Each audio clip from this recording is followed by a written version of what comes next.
다음 질문입니다. 영화의 추위 속에서 며칠씩이나 잠복 근무를 하시는 적도 있는 걸로 유명하신데 가장 힘들었던 구조는 무엇이었는지 소개를 부탁드립니다. 아마 이거 공통적으로 그 북한산 로켓시가 제일 힘들었을 거예요. 그 기존에 세상에 없던 구조 방식이었고 누구나 구조를 할 수가 없었기 때문에 아무도 구조를 못했던 아이였거든요. 진짜 산 중턱에서 생활하는 친구였는데 북한산이요? 그렇죠. 거의 정상에 가까운 중턱 100군데였나 거기가? 한 40분 이상 올라가 등산을 해야 갈 수 있는 곳이었거든요. 거기를 가서 구조를 해야 되는데 이 친구가 그 등산객들한테 그 밥을 얻어먹는 그런 생활을 하고 있더라고요. 그래서 접근하기가 일단 어렵고 산속이라 어디 뭐 이렇게 막 건물이 잘 돼 있고 아니면 차가 올라가서 차 속에서 기다리거나 이런 게 전혀 불가능한 상황이었고, 그다음에 포획트 자체도 저희가 평상시에 사용하는 그런 펜스망을 이용한 포획트를 들고 올라간다는 것 자체가 그 펜스망을 이동하려고 쳤으면 아마 그 이동에만 하면 4, 5회 정도의 등산이 필요했을 거예요. 해발 870m를 짊어지고 올라가시든지 아니면 헬리콥터 지원을 받으시든지 해야 되는데 뭐 그 하나 다 어려운 일이니까 어떻게 하셨죠? 그래서 그래서 이제 저희가 고민을 하다가 이거는 저희가 평소에 쓰던 그 장비를 지고 올라가는 건 말이 안 된다. 뭔가 새로운 형태의 프로젝트를 좀 만들어 보자 해서 을지로에 가서 그물을 왕창 사다가 그물형 프로젝트를 만들었어요. 그때 그물 산 게 60m 길이였어요. 60m 길이를 이렇게 동그랗게 반 접어서 만든 거죠. 그걸 가지고 저희 사무실 근처에 있는 공터에 가서 펼쳐놓고 테스트도 해보고 저희가 그렇게 해서 만들어가지고 올라가서 설치를 하고 그거를 이제 또 지켜보려니까 어디 앉아있을 데가 없어요. 첫 번째 저희가 기다릴 때는 돌 위에서 진짜 죽는 줄 알아요. 얼어 죽는 줄 알았어요. 로프를 엮어가지고 그 주물을 일자형 그물을 주머니형으로 만들었어야 됐거든요. 그것도 한 이틀 걸렸어요. 그렇게 만들어서 올라가서 그걸 설치를 하고 이제 바위 위에서 기다려봤으니까 너무 힘들잖아. 그래서 이제 무선으로 영상을 좀 멀리 보낼 수 있는 장비를 또 사서 그 구조대 사무실에 들어가서 그때 한 직선거리로 150m 정도 됐던 것 같아요. 그래 다행히 그때는 실내에서 기다렸어요. 그렇게 기다리다가 밤새 안 오고 아침에 잡았죠. 그 그물이랑 장비를 다 합했을 때 무게가 40kg이 넘는 걸로 알고 있는데 그거를 그러니까 옛날 지게꾼들처럼 지게에다 짊어지고 계속 세상을 원망하면서 올라가시더라고요. 막 욕도 하시고 막 하면서 그 870m 맨몸으로 가기도 힘든 걸 날뛰는 애를 또 안전하게 메고 가느라 또 고생을 하시고 그거 하고 나서 왠지 병원비가 많이 나왔을 것 같아요.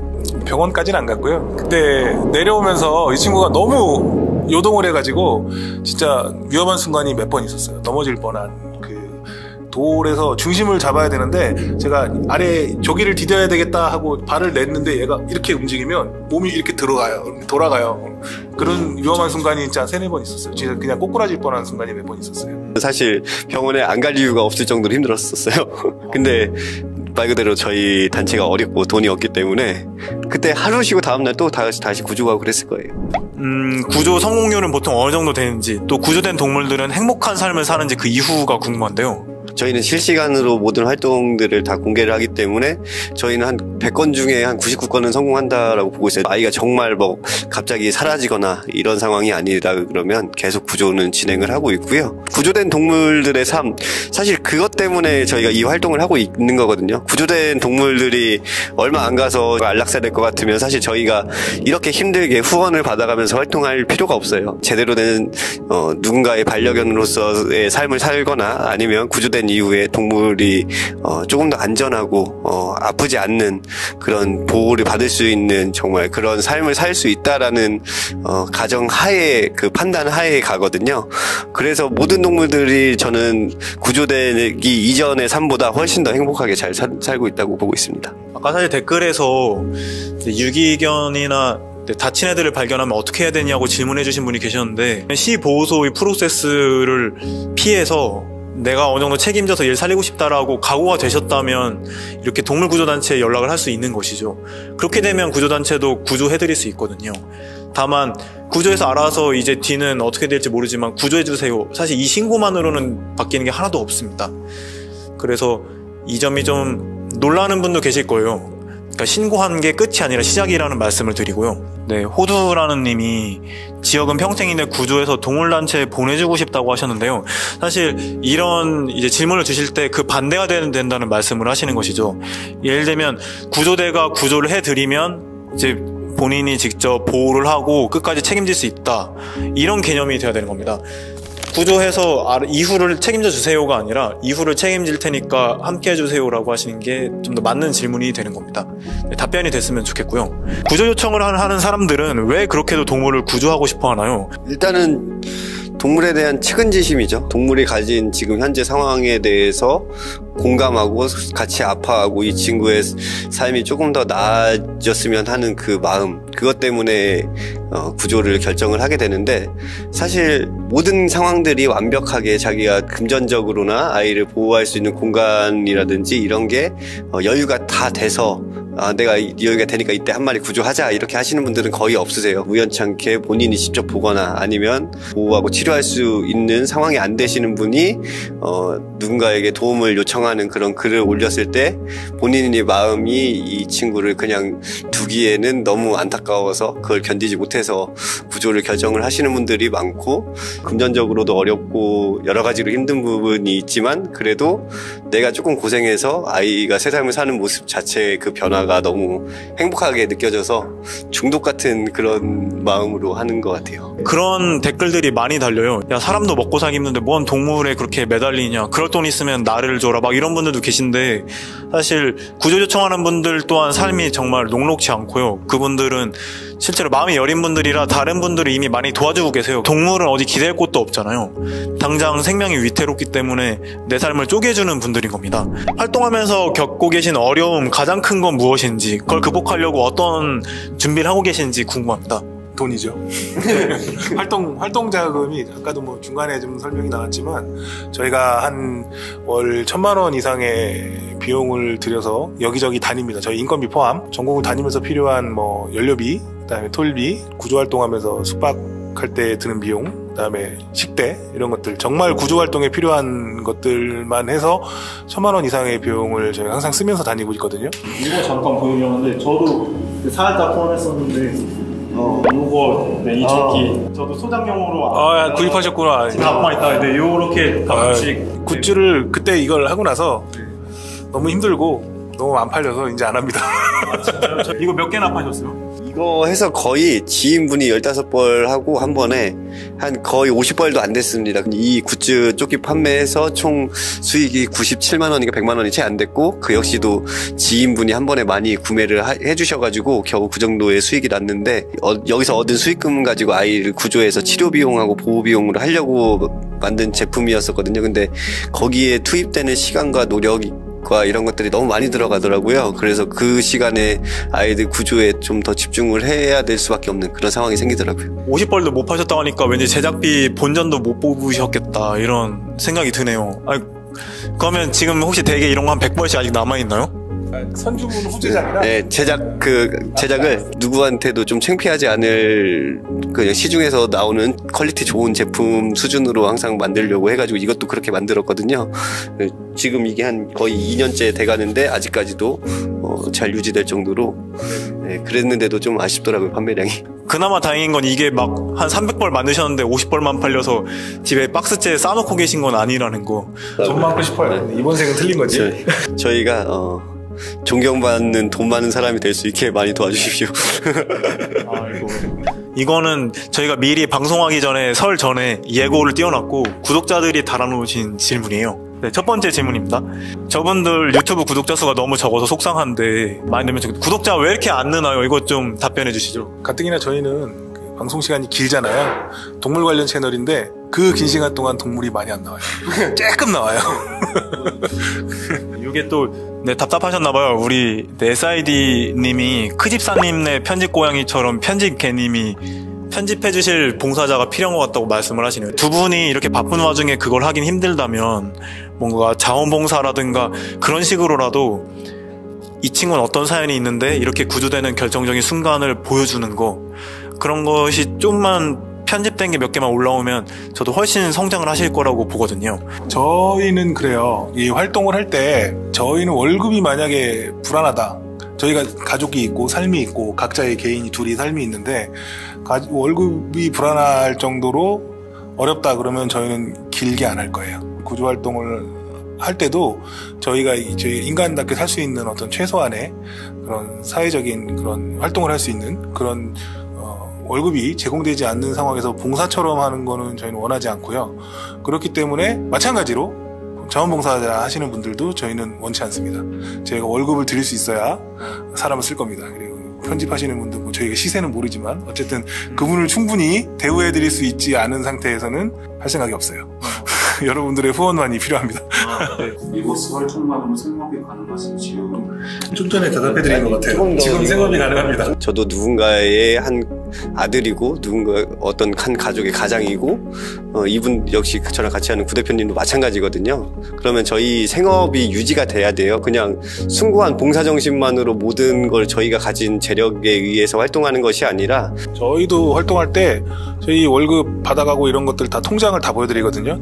결산 라이브 방송을 하면서 항상 드리는 말씀이 저희가 이렇게 쓰고 다니고 저희 월급 얼마 받고 다 알려드리는데 저희 300만 원 받습니다 각각.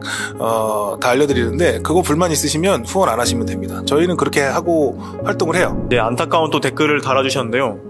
이분은 지역에 유기견이 36마리나 돌아다니고 있다고 하셨어요. 그리고 얘들에게 도움을 주고 싶다고 하셨는데 사실 유기동물 보호소에 지방자치단체에 신고를 해도 아마 포획되면 결국 안락사를 어느 정도 염두에 두고 구조 작업에 들어갈 텐데요. 이런 제보가 들어올 때는 답변을 어떻게 하시는 편인가요? 제가 봤을 때 요즘 같은 추세로는 당근마켓이나 맘카페 등 지역 커뮤니티를 통해서 그 지역 내에서 유기동물이나 이런 동물이 처한 현실에 대해서 안타까워하시고 활동을 하시는 분들이 하나의 모임 형태를 만들어서 같이 공동으로 아이들을 보살피고 모금 활동을 하고 중성화 수술을 해주고 이러면서 입양처를 알아보고 이러면서 개체수를 줄여나가고 더 이상 번식하지 못하도록 하는 그런 식으로 접근을 해야 되지, 동물 단체들이 있으니까 동물 단체들이 데려가세요 라고 했을 때 도움받는 것은 거의 100이면 99는 안 된다고 보고 그 1%도 정말 가능성이 저는 크지 않다고 보거든요. 그렇게 하는 것이 가장 현실적인 방법이 되지 않을까라고 생각을 합니다. 우당탕 충남 당진에 있는 보호소의 경우인데요. 지역에 있던 개농장에 있는 약 40마리 정도의 개들을 지역민들이 힘을 합해서 구조를 하셨어요. 보호소를 만드시고 다 같이 힘을 모아서 봉사자를 돌리면서 그 애들을 돌보시고 실제로 대부분은 입양을 보냈습니다. 이 정도의 준비와 노력, 각오가 없었다면 또 이 정도의 어떤 지역민들의 결합, 연대가 있어야지만 해결이 가능한 문제일 겁니다. 네, 그러니까 동물 구조하실 때 그 방법들은 누구에게 교육을 받으시고 어디에서 전문성을 가져오셨는지 하는 질문입니다. 답변해 주시죠. 예전에는 전혀 그런 배우고 이럴 수 있는 채널이 없었고 정말 그냥 몸으로 체득하고 다니면서 이렇게 노하우가 생기고 이렇게 저는 지금 제 자랑 같지만 무선으로 포획하는 장비를 제가 제일 처음 만들었고 지금 대부분의 그런 단체들이 사용하는 장비를 아마 제 거를 만들어서 쓰거나 카피했거나 아니면 좀 제공받아서 쓰는 경우가 굉장히 많거든요. 저는 알려달라고 하시면 알려드리겠습니다. 뭐 뒤에 아름아름 카피하실 필요 없어요. 저한테 말씀하시고 그동안 본인이 하신 활동을 저한테 저희가 충분히 저희가 도와드려도 되겠다라는 생각이 들면 노하우 제공 이런 거 돈 안 받습니다. 그냥 해드릴 수 용의가 충분히 있고, 그리고 그거 말고도 다른 방법은 요즘에 큰 단체들이 구조 경험이 좀 쌓여서 활동가로 조금 입사를 하시면 배울 수 있는 기회가 있을 수도 있을 것 같아요. 그런 정도의 안내를 드릴 수 있을 것 같네요. 현장에서 직접 부딪히면서 이제 얻으신 노하우로 장비를 녹여냈다는 말씀을 하시고요. 그렇기 때문에 특허 내실 생각은 없나요? 특허 내가지고 아예 독점을 하시고. 특허 내는 데로도 돈이 들고, 이게 사실 이 포획 장비라는 게 영리 목적으로 한다고 하면 동물에게 도움되는 부분은 아니거든요. 예를 들어서 저희가 50만 원 받을 거를 후원금 없이 영리의 목적으로 우리가 이제 잡아주는 업체다라는 생각으로 계산을 해보면 한 케이스에 1박 2일에 뭐 150에서 200만 원을 받아야 우리가 생계가 유지되지 않겠나라는 생각을 가끔 해보거든요. 그렇게 따졌을 때 많은 비용을 받고 해주는 그런 사람들이 그런 제가 만든 장비를 들고 다니다거나 그러면 저는 싫을 것 같아요. 본인이 활동하신 거를 저한테 보여주셔서 제가 그동안 참 고생하셨고 잘하셨구나 라는 생각이 들면 무상으로 알려드립니다. 사실 요즘에 좀 속상한 부분들이 있더라고요. 저희가 그런 부분들을 알려드려서 현장에서 정말 동물들을 위해서 제대로 활동을 하시는 분이 있기도 한 반면에 거의 대부분은 그렇지 않고 이걸 구조 활동으로 어떤 그 금전적인 이득이나 생계를 하겠다 그러다가 동물을 놓쳐가지고 더 구조하기 힘들어지는 상황만 생기고 이러다 보니까 그런 부분에 있어서는 좀 속상한 부분들이 있더라고요. 그러다 잘한 대로 저희한테 연락 오는 케이스가 좀 있어요. 네. 정말 이렇게 세상에 순수하고 바보 같을 만큼 헌신적인 분들은 없다. 네, 흑화하시기 전에 배울 수 있을 때 배워야 된다. 네, 정말 네, 이게 참 웃을 수도 없을 만큼 너무 따뜻한 얘기들을 해주고 계시고요. 악플들에 대해 어떻게 반응할 것인가. 네, 파크님이 잘 정리해 주셨네요. 사실 이런 선의로 활동하는 분들에게 무료 봉사를 강요하는 그런 시선은 부당하다고 생각하신다. 자괴감을 느끼는 순간부터 그분의 삶은 피폐해진다. 실은 하나만 더 말씀을 드리면 서울에서 사실 전국에서 유일하게 유기동물들을 위해서 뭐 거의 원가만 받고 이제 치료를 해주는 병원이 있었어요. 헬프 유기동물 병원이라는 곳이 있었는데 그곳이 이제 안타깝게도 지난해 말에 문을 닫았습니다. 그 문을 닫은 이유는 저도 인터뷰를 시도했었는데 이제 그분들은 1000명의 응원과 후원보다 3, 4명의 계속 지속적인 악플 같은 것에 굉장히 많은 마음의 상처를 입으셨더라고요. 그래서 우울증 약도 드시고 그분들에게 명예훼손에 대한 어떤 고발 조치도 진행을 하셨지만 그분들이 계속해서 악플을 쫓아오면서 달기 때문에 그런 소수의 악플들이 이런 선의를 일하시는 분들에겐 큰 상처를 줄 수 있다는 걸 꼭 명심해 주셨으면 좋겠습니다. 저희는 악플에 대해서 정말 개의치 않아요. 원론적으로는 악플을 다는 사람들이 없어야죠. 근데 악플도 결국에는 어떻게 보면은 그 악플을 저희가 해명할 수 있는 활동을 한다라고 했을 때 그 반증이 되잖아요. 제 신념이 올곧다 생각되고 제가 정말 부끄럽지 않게 올바르게 활동을 하고 있다 그러면 굳이 신경 쓰지 않고 내가 하고자 하는 일에 대해서 그냥 정진을 하다 보면 결국에는 응원하는 사람들만 남을 거라고 생각을 하고 있습니다. 저희 리버스 유튜브 채널에서 악플을 다실 때는 잘 보이게 슈퍼챗을 쏘면 악플이 잘 보이거든요. 네, 슈퍼챗을 쏴주시면서 악플을 남겨주시면 저희는 감사하게 생각하겠습니다. 욕을 하시려면 욕값은 달라고 말을 하십니다. 이렇게 해서 리버스와의 첫 인터뷰는 여기서 마치고요.